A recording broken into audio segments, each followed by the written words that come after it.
Información general. Nombre de la prueba, Escala de Inteligencia Wechsler para niños. Autor David Wechsler. Confiabilidad, test-retest. Validez, estructural, convergente. Antecedentes. Antes de la llegada del WISC se tuvieron que dar algunos precursores que concedieran lugar a dicha prueba en el ámbito de la psicometría. Así Sir Francis Galton y su trabajo al final del siglo XX marcó el inicio de la psicometría, dándose a conocer como el padre de las pruebas psicológicas gracias a esto. Después tenemos a Alfred Binet, que desarrolló pruebas más complejas que las de Galton y estas pruebas resultaron en dos escalas. La primera evaluaba a niños y la segunda se extendió de los 15 años hasta adultos con poca escolaridad. Al final Lluís Terman tradujo y adaptó para la sociedad americana la escala de Binet-Simon en 1916, llamándola escala Terman-Binet. Esta última fue la más utilizada para medir el coeficiente intelectual, hasta que en 1939 David Wechsler ganó lugar en la evaluación psicológica con su primera escala, llamada Escala de Inteligencia Wechsler-Bellevu. Para elaborar sus escalas David Wechsler se basó en las teorías contemporáneas vigentes sobre la inteligencia, según el tiempo en que realizó cada una de las ediciones. Su trabajo fue influido profundamente por dos teóricos claves del estudio de la inteligencia en ese tiempo, Charles Spearman y Edward L. Thorndike. En Spearman retomó el concepto del factor G o teoría general de la inteligencia y de Thorndike adoptó la concepción de la inteligencia como elementos inclusivos o habilidades cualitativamente diferentes, desarrollando así un amplio conjunto de pruebas para medirla. Desde la primera aparición del WISC en 1949 surgen otras versiones del mismo, las cuales fueron WISC-R, 1974 con reactivos más orientados a los niños, eliminación de reactivos potencialmente sesgados y mejora en los procedimientos de calificación y aplicación. WISC-3, 1991 introducción de los índices de capacidad verbal, razonamiento perceptual, libre distracción y velocidad de procesamiento, mejores procedimientos de calificación y aplicación, rango más amplio de dificultad de reactivos e inclusión de la subprueba de búsqueda de símbolos. Finalmente en el WISC-4, 2003 muestra normativa más inclusiva, introducción del índice de memoria de trabajo, eliminación de los índices CI verbal, CI de ejecución y libre distracción. El CI total se basa en 10 subpruebas esenciales e inclusión de 5 nuevas subpruebas. Dicha versión llegó a México hasta el 2007, utilizándose hasta la fecha. Tipo de prueba. De aplicación individual para la evaluación de la capacidad cognitiva de niños desde los 6 años 0 meses hasta los 16 años 11 meses de edad. Que mide las capacidades intelectuales que se organizan en 4 índices: comprensión verbal, razonamiento perceptivo, memoria de trabajo y velocidad de procesamiento, con sus respectivas subpruebas. Los 4 índices al final conforman el índice total o CI total. El constructo de inteligencia en la prueba defiende que las capacidades cognitivas se organizan de forma jerárquica, con aptitudes específicas vinculadas a distintos ámbitos cognitivos. El WISC-4 ha organizado estos ámbitos en estrecha relación con las actuales teorías de la inteligencia de razonamiento fluido y cristalizado y de memoria de trabajo. Materiales. Manual técnico y de interpretación. Manual de aplicación. Protocolo de registro. Caja con cubos. Cuadernillo de respuestas 1. Cuadernillo de respuestas 2. Libreta de estímulos. Plantilla de calificación registros. Plantilla de calificación búsqueda de símbolos, A. Plantilla de calificación búsqueda de símbolos, B. Plantilla de calificación claves, A. Plantilla de calificación claves, B. Forma de aplicación. La aplicación de la batería completa requiere aproximadamente de 90 a 120 minutos para la mayoría de los niños. En un principio se debe ambientar adecuadamente el espacio de aplicación, eliminando fuentes de distracción y que exista buena iluminación. Después se debe establecer el rapport con el menor para obtener el mejor desempeño de este y finalmente se le explica lo que se realizará en cada subprueba. Las subpruebas. Cubos. Semejanzas. Retención de dígitos. Conceptos con dibujos. Claves.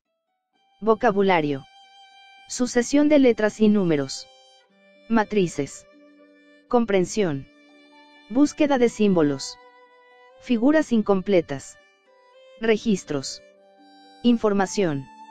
Aritmética. Palabras en contexto, pistas.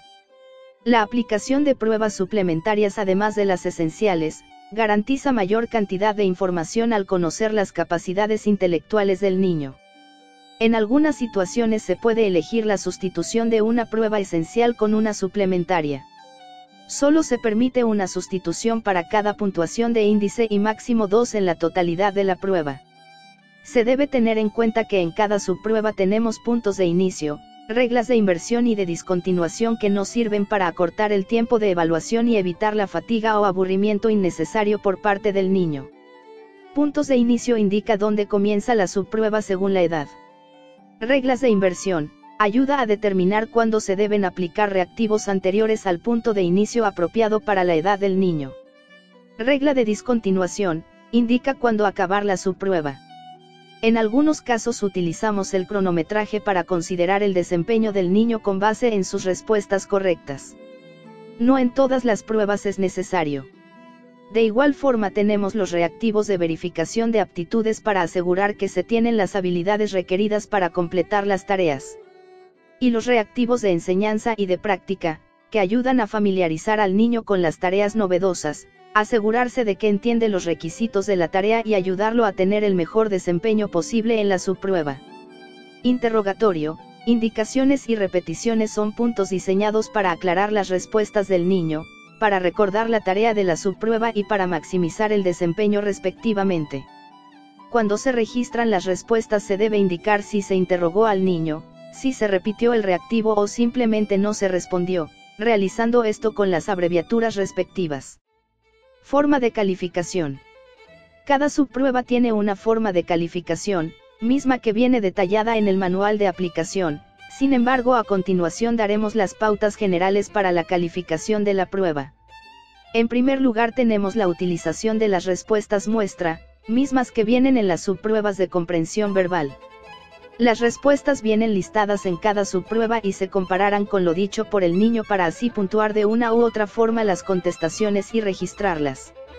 Aquí se busca que la respuesta dada sea lo más parecida a la muestra o superior. En ocasiones los complementos no verbales permiten una mejor puntuación. Cuando las respuestas son interrogadas se debe tomar en cuenta la totalidad de las mismas y si hay una mejora en la misma, esto se puntúa también. Sin embargo, si después se da una respuesta que no es correcta conceptualmente, es decir, una respuesta inutilizada, de igual forma se registrará la disminución en el puntaje del reactivo. En caso de que el menor de varias respuestas, se deberá tomar en cuenta aquella que se considere mejor, pero, si se autocorrige y afirma una respuesta equivocada o que inutilice las anteriores, esta es la que se toma en cuenta para la puntuación. Protocolo de registro. Tenemos un protocolo de registro, diseñado para facilitar la aplicación y calificación de la prueba. Además es donde iremos anotando las respuestas otorgadas. Se compone de diferentes secciones. La primera es resumen del protocolo de registro, donde se puede estimar la edad del niño, registrar puntuaciones escalares y naturales de las subpruebas, suma de puntuaciones escalares y compuestas, con sus gráficos en cada sección. En la página de análisis del protocolo se encuentra el espacio adecuado para la comparación de discrepancias en los índices y las subpruebas, determinar fortalezas y debilidades y finalmente un análisis de las puntuaciones del proceso con sus discrepancias.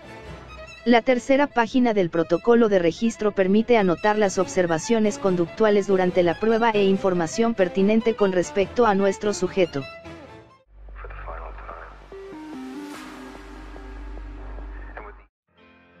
En primer lugar se debe estimar la edad del niño. Primero en el recuadro de arriba se escribe la fecha de evaluación, empezando por el año, mes y finalmente día. Debajo de esta se escribe la fecha de nacimiento del evaluado con el mismo orden. Ya con estos datos, a la fecha de evaluación se le resta la de nacimiento empezando por los días y terminando en los años. Se puede observar que la resta no se logra realizar tal cual, por lo que al 1 se le piden 30 días a la sección de meses, convirtiendo así el 1 en 31, que al restarle 25 nos resulta 6. Entonces los meses, en vez de ser 10 pasan a ser 9, que al restarle 1 quedan 8. El año no se modificó, solo se le resta el año de nacimiento y obtenemos 8, así, en total, tenemos 8 años, 8 meses y 6 días como la edad del niño al momento de evaluación. Debajo de la estimación de la edad encontramos conversiones de puntuación natural total a puntuación escalar. Aquí se realiza la conversión de las puntuaciones obtenidas en las subpruebas, mismas que se registran en la columna correspondiente, hacia puntuaciones escalares. La conversión se realiza con el cuadro C1 del apéndice C, para muestra mexicana, del manual de aplicación de la prueba, tomando la puntuación natural y la edad del niño para hacer dicha conversión, anotándose en los espacios en blanco correspondientes a las puntuaciones escalares.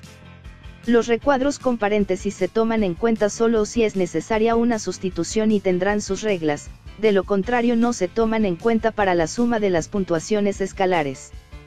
Con dicha sumatoria se obtienen las calificaciones de comprensión verbal, razonamiento perceptual, memoria de trabajo, velocidad de procesamiento y de la escala total. Para el cálculo de puntuaciones índice, se pasan las sumatorias antes obtenidas en la última parte del recuadro anterior a la columna de suma de puntuaciones escalares y así convertirlas en índices. Para realizar esta conversión, es necesario consultar las tablas de la A2 a la A6, del apéndice A, del manual de aplicación. Con la misma tabla se obtiene el rango percentil de las puntuaciones, y el intervalo de confianza. Para este último es recomendable usar el apartado que dice 95% en la tabla para adquirir mayor confiabilidad. Posteriormente se realiza el trazado del perfil de puntuaciones escalares de subprueba y el perfil de puntuaciones compuestas. Estos muestran, por medio de una gráfica poligonal, las puntuaciones que el evaluado obtiene a partir de la aplicación de la prueba de forma más visual. Después de esta hoja se llena la página de análisis donde se pueden calcular las discrepancias entre índices y entre subpruebas, además de la significancia de las mismas para el análisis. Para hacerlo se utilizan los cuadros B1, B2, B3 y B4. En nuestro ejemplo podemos observar que solo hay diferencia significativa entre las subpruebas retención de dígitos, sucesión de números y letras y la de claves, búsqueda de símbolos. Al final se calculan las fortalezas y debilidades cognitivas, utilizando aquí la sección de las medidas de las subpruebas. Ya con esto procedemos a obtener la diferencia de la media, después obtener el valor crítico que determinará si hay una fortaleza o debilidad y por último, la tasa base. Aquí, en nuestra imagen se puede observar que solo hay una fortaleza en la sucesión de números y letras. En última instancia tenemos la página de observaciones conductuales donde se registra el comportamiento del menor durante el estudio y con la curva podemos observar en qué posición se encuentra el evaluado según la puntuación total, aunque claro, todo esto es referencial. En este ejemplo se sigue el mismo proceso que en el primero, aunque en esta ocasión al obtener la edad a la evaluación, encontramos que es una resta sencilla. Se observa que se realizó todo el procedimiento necesario para la conversión de puntuación natural a escalar, además de la suma correspondiente. En las puntuaciones índice se utilizó un intervalo de confianza del 95%, lo cual es recomendado. Finalmente, al momento de trazar los perfiles se observa que si bien está graficado, no se encuentra como tal las puntuaciones escalares en los sitios correspondientes. Gracias por su atención.